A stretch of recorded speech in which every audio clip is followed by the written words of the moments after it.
Fala pessoal, tudo bem? Vamos continuando nossos vídeos aqui sobre as funções e vamos falar hoje de algumas características, das funções. Vamos falar sobre crescimento, sinal, zero da função, paridade. E como tópico adicional a gente vai falar sobre injetividade, e consequentemente no final falaremos de função composta e função inversa. Provavelmente esses três últimos, injetividade, função composta e função inversa, fique para um próximo vídeo, mas vai ser essa a nossa sequência aí, tá? Então vamos primeiro falar de crescimento, tá? Então quando a gente fala de crescimento é a gente analisar, graficamente, por exemplo, onde a função vai ser crescente, decrescente, constante ou oscilante, tá? Então, como eu falei com vocês antes, como os gráficos servem para representar o comportamento das funções, a gente vai ver no gráfico quando esse tipo de situação acontece, e é muito simples de ver, Então, por exemplo, se você tem um gráfico, vou fazer aqui o plano cartesiano, tá?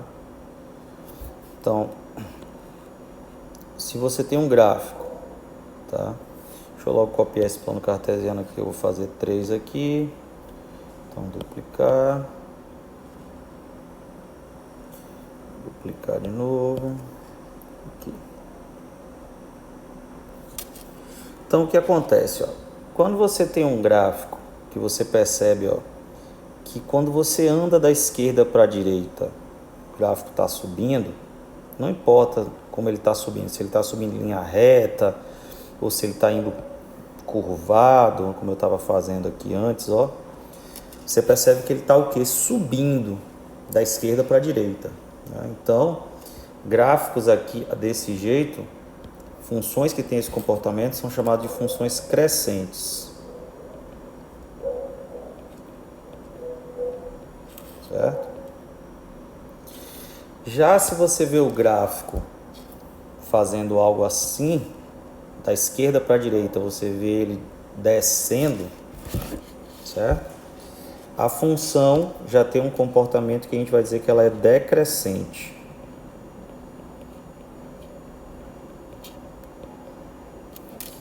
Tá?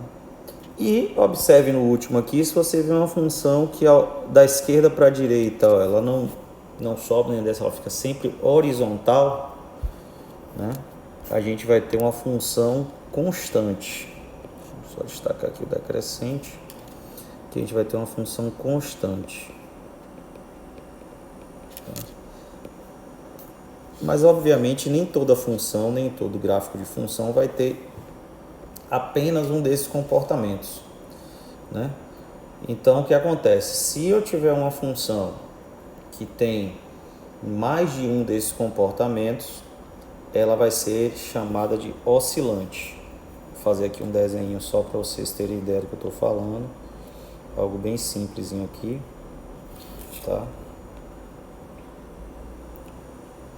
Então suponha que eu tenho uma função que ela faça isso assim, ela vem assim, aí depois ela faz isso, e depois ela faz isso, por exemplo.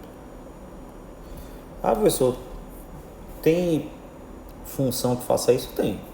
A gente pode não saber como é a fórmula, qual é a lei dela, mas tem função que faz isso aí mesmo, tá? Então, quando isso acontece, essa função é chamada de oscilante em relação ao crescimento, Ela é dita oscilante, certo? Oscilante, tá? Matematicamente, de forma algébrica, por assim dizer, a gente vai dizer o seguinte, que a função, quando ela for crescente, o que vai acontecer, quando você pega um x maior do que o outro, o valor da imagem dele é maior do que a imagem da outra. Se você observar nesses gráficos aqui, é isso que está acontecendo. Eu vou destacar só o do crescente para vocês verem o que eu estou falando. Se eu pego aqui esse x, vamos supor aqui, esse x aqui, aqui vai ter, tipo assim, aqui seria o x1 e automaticamente aqui é a imagem dele, né? O f de x1. Se eu pego esse outro x aqui, ó, x2, né? Aqui o f de x2, tá? Eu vou só trocar aqui para ficar coerente com o desenho, tá? Tanto faz aqui. Se x2 for maior do que x1, e é o que está acontecendo aqui, se você olhar o x2, ele está mais à direita do que o x1, então ele é maior. Observe que a imagem do x2 vai estar acima da imagem do x1, por isso que é maior, certo?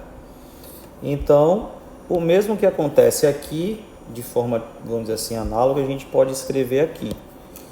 Para ele ser, quando ela é decrescente, a gente tem que, quando o x2 é maior do que o x1, vai acontecer ao contrário. O f de x2 é menor do que o f de x1. Deixa eu botar aqui, x2, x1. Certo? Então, à medida que o x... Aqui a ideia do crescente é o quê? Quando o x vai crescendo, o y também vai crescendo. A decrescente é ao contrário. Quando o x está crescendo, o y vai decrescendo, vai diminuindo. Certo? E na constante, o próprio nome já diz, né? A constante não vai alterar o valor. Certo? Se você pegar qualquer valor que você pegue x2 maior do que o x1, você vai ter que o f de x2 é igual ao f de x1, certo? Então, esses são os principais casos quando a gente fala de crescimento da função, né? Ou ela vai ser crescente, ou decrescente, ou constante, ou oscilante, né? Esse oscilante não tem uma definição específica, porque é como se fosse uma combinação dos outros tipos de crescimento aí, tá bom? Em seguida, a gente vai falar de zero da função, tá? Número 5 aqui, zero da função.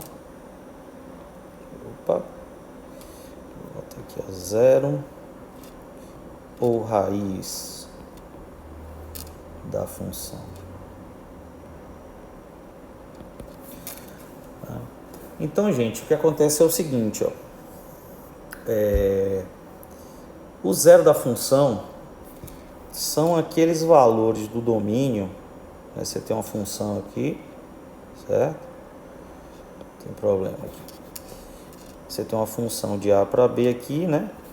Aí o que acontece? Tem algum valor aqui que vai para o zero, certo? Pode ter outro valor aqui também que vai para o zero, não importa, certo?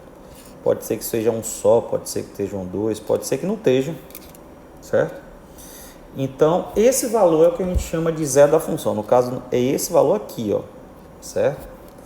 É o valor do domínio que faz com que a função seja ligada ao zero, né? Que é ligada ao zero, cuja imagem é o zero. Então, a gente vai escrever assim. São os valores de x, os valores de x, quando existem, porque nem sempre tem zero, tá? Quando existem, tais que f de x seja igual a zero. Então, assim, na prática do dia a dia, das contas que a gente vai fazer, para encontrar o zero da função, a técnica é essa daqui, ó.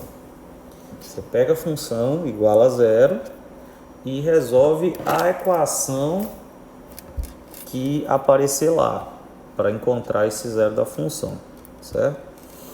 E aí você vai ver que muitas funções não vai ter condição disso acontecer. Não vai, significa que ela não tem zero, tá? Aí o que acontece, ó? Graficamente, tá? Então, ó, graficamente, devido a essa definição, a gente vai ter o seguinte, ó, graficamente,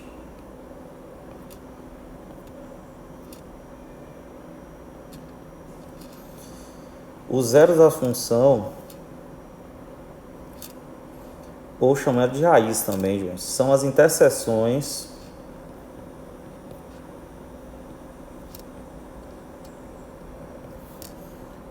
com OX. E observe que isso é meio natural de se entender. Vou fazer aqui mais um plano cartesiano aqui para a gente tentar visualizar o que a gente está discutindo aqui, tá?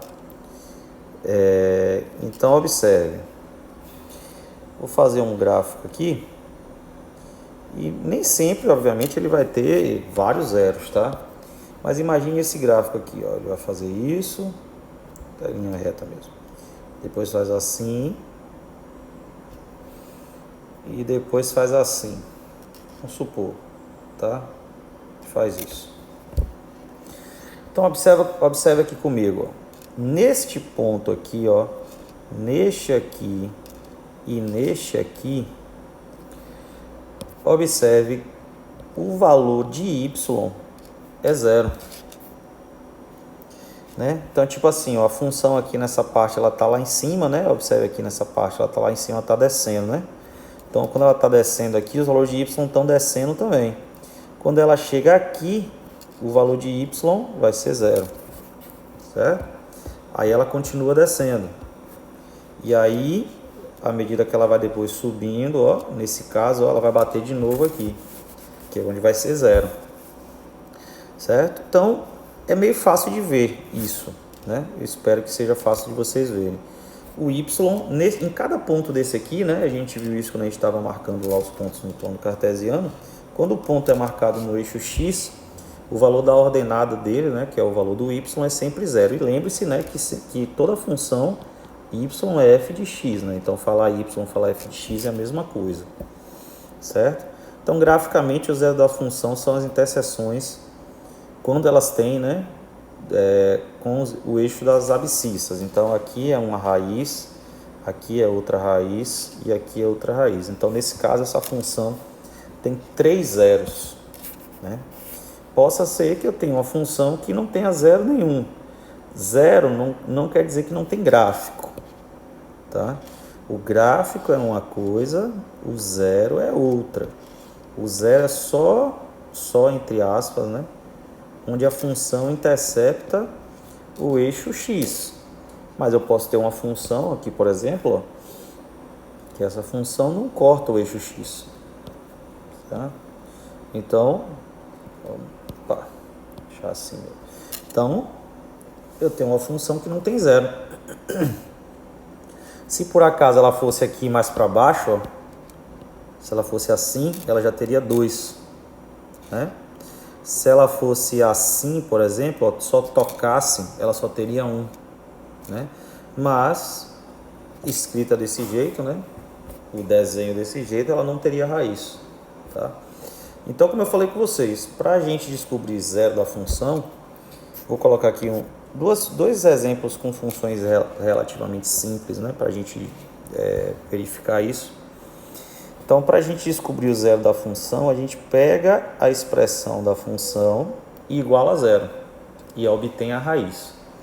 Então, aqui, ó, deixa eu botar assim, obter o zero das funções. Então, ó, vou colocar aqui uma letra A. Se a função fosse assim, ó, f de x igual a 3x menos 2. Então, observe, você não tem um desenho para você olhar e dizer, não, o zero é ali, onde corta, né? Então, aqui para você obter o zero, você tem que fazer a forma de forma algébrica, né? Que é essa continha daqui, ó, daqui de cima, ó, onde eu estou destacando aqui, tá? Então, o que é que você vai ter que fazer? Você vai ter que pegar a lei da função e igualar a zero e resolver. Então, ó, resolvendo essa expressão aqui, essa equação que é do primeiro grau, a gente vai ter o quê? Que essa função tem zero no 2/3. Eu não sei como é o gráfico dela, a gente não estudou esse gráfico dessa função ainda, especificamente. Mas a gente sabe o seguinte, ó, que no momento em que ele cortar o eixo x, vai cortar em cima dos 2/3 e não vai cortar mais em outro lugar. Essa que é a questão. Ela só tem uma raiz, ela não pode tipo, cortar 2/3 e cortar em outro lugar no eixo X, porque senão ela teria 2 zeros. E a conta está dizendo que ela só tem 1. Tá? Então, observe que a equação que você vai ter quando você iguala a zero depende do tipo da função.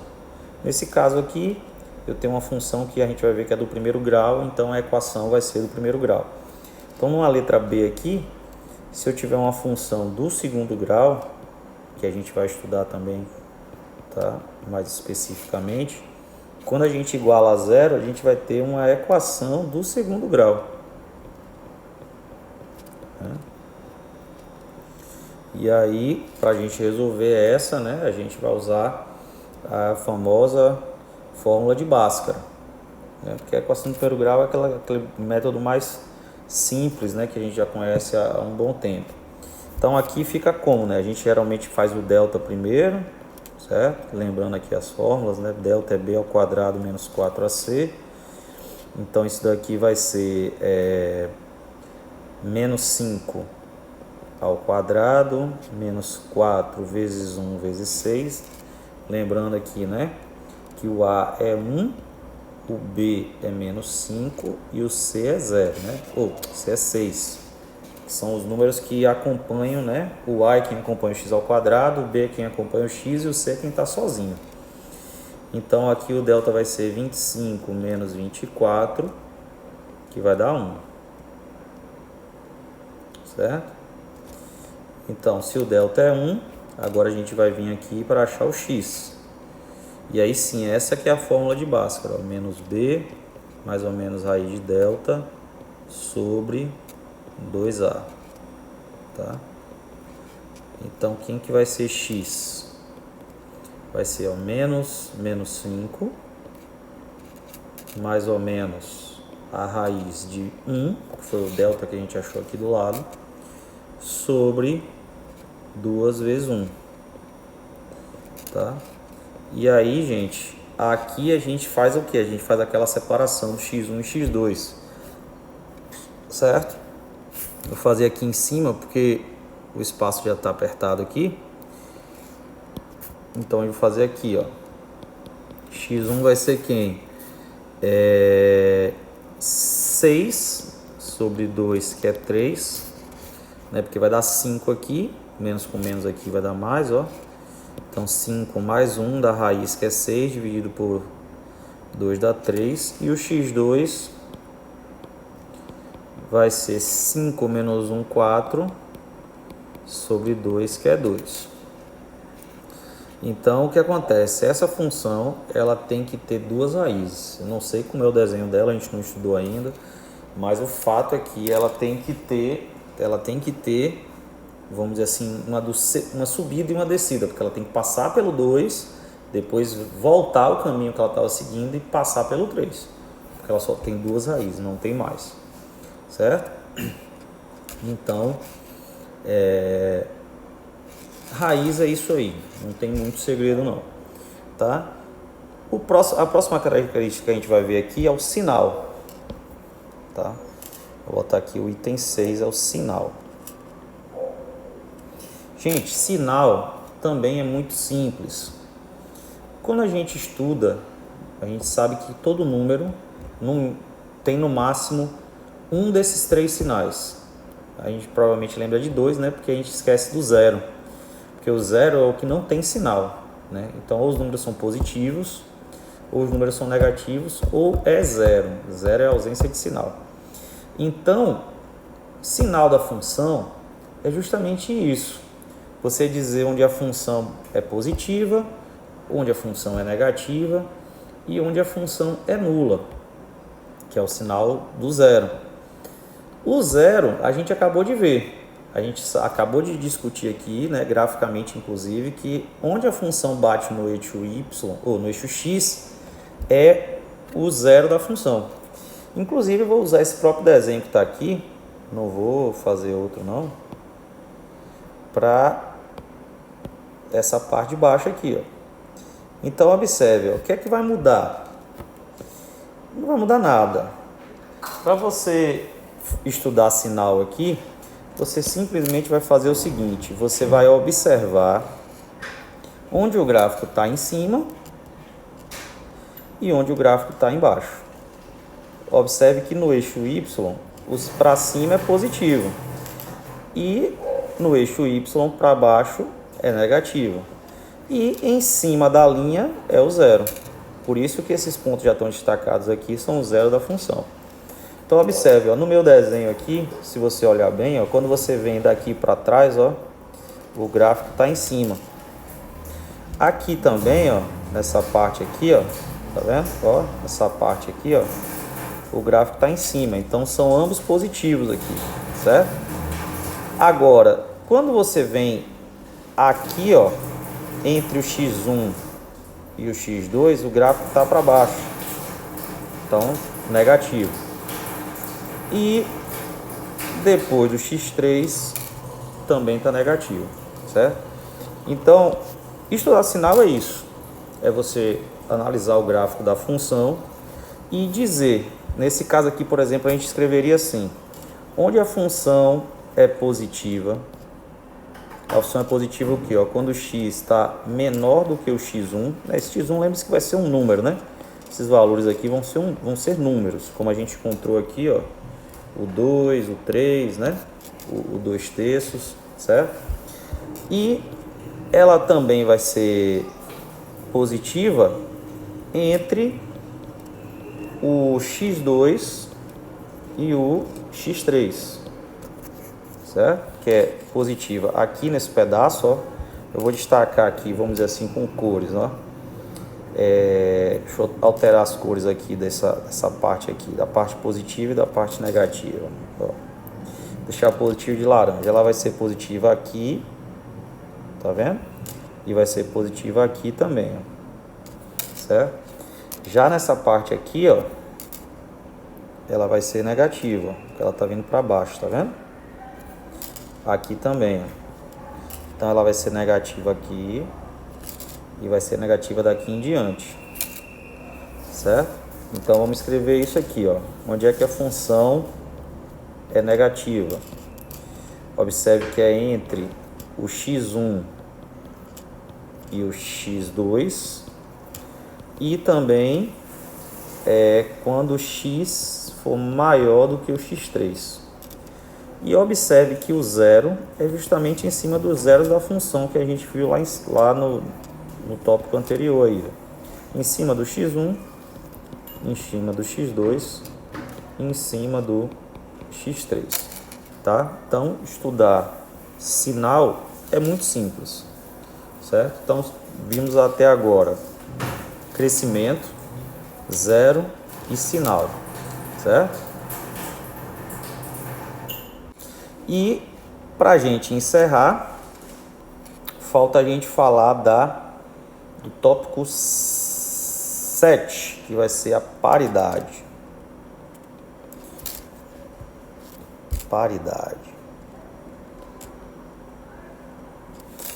Então, pessoal, paridade é o seguinte: algumas funções têm uma espécie de simetria, né? E quando elas têm essa simetria, a gente caracteriza essa função, quando tem, tá, como função par ou função ímpar. E aí eu vou fazer dois desenhos aqui para mostrar para vocês mais ou menos o que é que eu estou falando, tá? Então observe, ó. Deixa eu só fazer aqui o eixo Y, ou o eixo X. Deixa eu trazer aqui para cima certinho. Então eixo X, eixo Y. Deixa eu dobrar isso aqui pra gente. Deixa eu botar aqui na mesma direção. Então observe, ó. Eu vou fazer aqui um gráfico. Vou tentar fazer um gráfico aqui assim, ó. Ele vai fazer isso. Deixa eu ver se vai consertar. Não vai. Eu vou fazer ele aqui então à mão mesmo, ó. Então suponha que o gráfico seja assim, ó. Certo? Então o que acontece, gente, ó? Se eu pego esse mesmo desenho aqui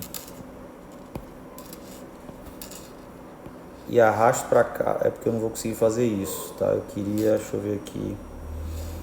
Não consigo. Então observe, ó, fazer a mão mesmo. Então vou mudar aqui o desenho. Se eu faço esse desenho aqui, ó, não, tentar fazer o mesmo aqui, e depois faço algo assim,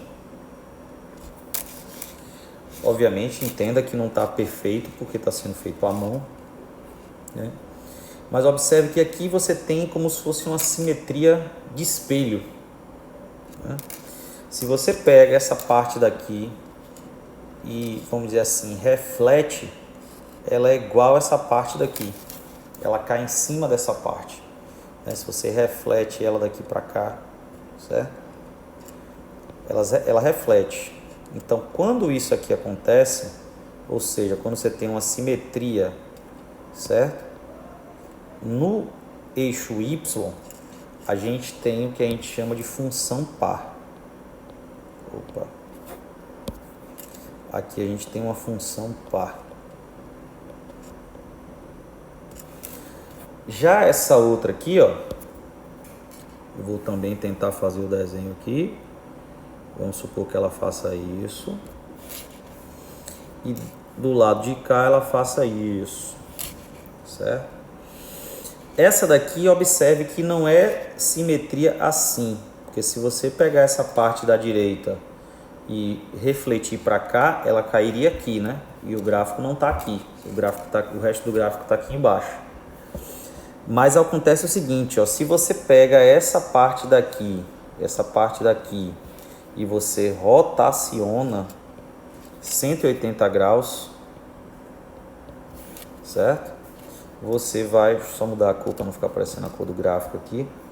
Se você pega esse aqui e rotaciona 180 graus, você vai ter essa parte de baixo, ela vai cair em cima da parte de baixo. Então, quando isso acontece, a função é chamada de função ímpar.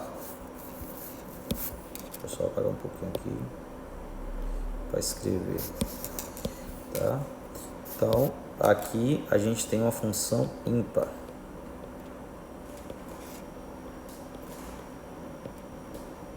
Tá?